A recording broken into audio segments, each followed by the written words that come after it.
no fun. I felt right embarrassed standing there, talking to poor old Minnie like he did. I shall go there no more, you know. I should hope not after what I said. Not that it won't be an inconvenience, neither. She's still there? Oh, the cat's mother? No, Miss Nugent, talking to Annie Walker. Hey, it's just struck me. She don't drink. Well, what are they talking about, then? I can't hear. Well, you better go and get 2 milk stouts and try a bit harder.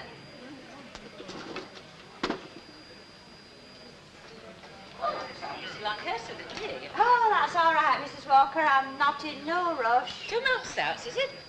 Yes, please. I see you've got Miss Nugent in. Yes, indeed. It's not often she pays us a visit, is it? It certainly isn't. Oh. Thank you very much. Just right.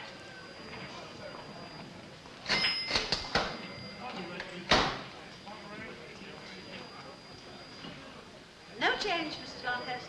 Oh, no.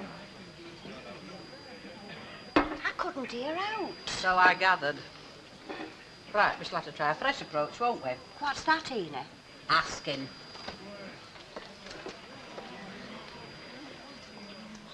Hey, is there something wrong? Oh, well, yes, I'm afraid there is, Mrs. Sharples. I didn't think you'd just come in near drinking. It's Mr. Swindley. He hasn't been seen since about 1 o'clock.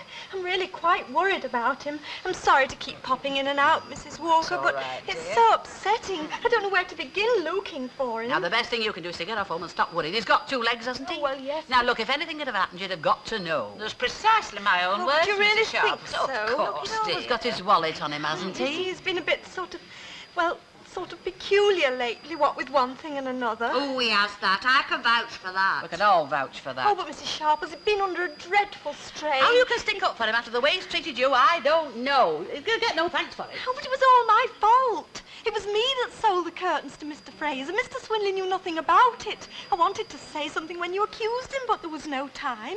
And then on top of it all, Mr. Papagopoulos told Mr. Swindley that he must apologise to Mr. Fraser. No wonder he's gone peculiar. No. And then, to cap everything, Mr. Fraser wouldn't accept the apology. Wouldn't accept it. He made Swindley look like a right nig-nog, Yes. And you can imagine how Mr. Swindley felt. He was in a dreadful state. And then Mr. Papagopoulos... What's the matter, dear? Oh, dear. I feel rather faint. Can I get you a drink, love? Oh, no, I mustn't really. It's just that everything got a little on top of me. Oh, Swindley's been acting a bit peculiar. She's got worried.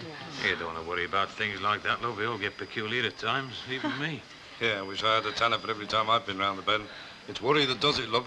After a good night's sleep, he'll be different, won't he? That's right. Don't worry. Anyway, I must go. You look after yourself, kid. Well, you've been very kind. All right, it'll all be straightened out tomorrow, don't you worry. Yes, well, good night. Good night, Everybody. It won't be, you know. Straightened out, I mean. He couldn't very well tell her that, could he? Now, look, there's something wrong there, Harry. You mark my words. That's not like Swindley, that isn't. I know, but what can you say? You can neither say out nor do out. We shall just have to wait and see, won't we? Good morning. Good morning. Nice morning, isn't it? Yes, it's much brighter.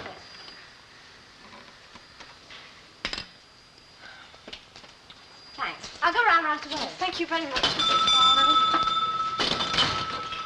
I've not come to buy out. I heard you had the law around. What's he up to? Who, Mrs. Sharples? You know, Leonard Swindley. What do they want him for? Oh, it was about the shop door not being locked last night. There's something going on, isn't there? What's he done? Absconded? Oh, I don't know what's going on, Mrs. Sharples, I'm sure. I'm just about at my wit's end with one thing and another. First, Mr. Swindley just vanishes, and then he appears here late last night, leaves the door open and the light on. And apparently was nearly knocked down by a van earlier on. And all his personal items have disappeared, but what it all means, I really couldn't say. Look, love, I've known Leonard Swindley a good deal longer than you have. We're not exactly the best of friends, but I've known worse. Now, if he's in real trouble, it's high time somebody did something about it. What are you planning? I was going round to his house, but I daren't leave the shop, but I can't seem to get anyone to take over. All right, get your coat on. Oh, but really, Mrs. Look, I don't Sharples? boil my cabbages twice. Take it or leave it, I've offered. Oh, thank you very much, Mrs. Sharples. Mind you, I wouldn't tell him you've left me in charge if I was you. He'd probably have a stroke. Unless he's past caring, of course. I'm sure Myra will be along very shortly. Now, you know where the till is, of course, and I think you'll find most of the shelves are Now, labelled, including the stock Yes, room. it's all right. It's too late for that sort of thing. We'll just manage best way we can. Now, off you go. Oh, Ta-da. I'll try not to be too long. That's all right. Oh, goodbye, Mrs. Tanner. You have a servant? Yes, Mrs. Tanner, I am. Oh, you're joking, of course. Well, if I am, you won't get served. There's only me here. You know, you could do with a well-boned foundation garment by the look of you. He's got some good, solid jobs in that back room. All right, Mrs. Sharples, if we're going to get personal, there's one or two things I can say about you. All right, what do you want? Nylon? Yes, I do, and I don't want any of that muck I had from Hong Kong last week. I want my usual sort. How much? 5 and 11. They usually keep them in that drawer in a white box with a green label. You know, what you really need this with is a good pair of strong lisle. You know you'd have me in long coms if you had it your way. Look, I'm desperate, Mrs. Sharples. I'm meeting Dorothy Greenhalgh in half an hour. I've got some here at 7-Eleven. You what? Oh, let's have a look at them. Come on. Oh, they'll do. They're the right size. Go on, this time I'll take them. Thank you very much. 7-Eleven, and I'm no good at change. Here. 8 bob. Exactly. Oh, and keep the penny. You never know when it might come in handy.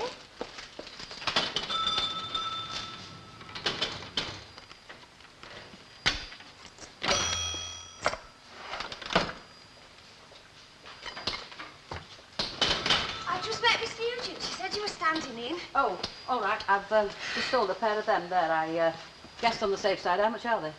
4.11. You know, I think I do right well at this, lark.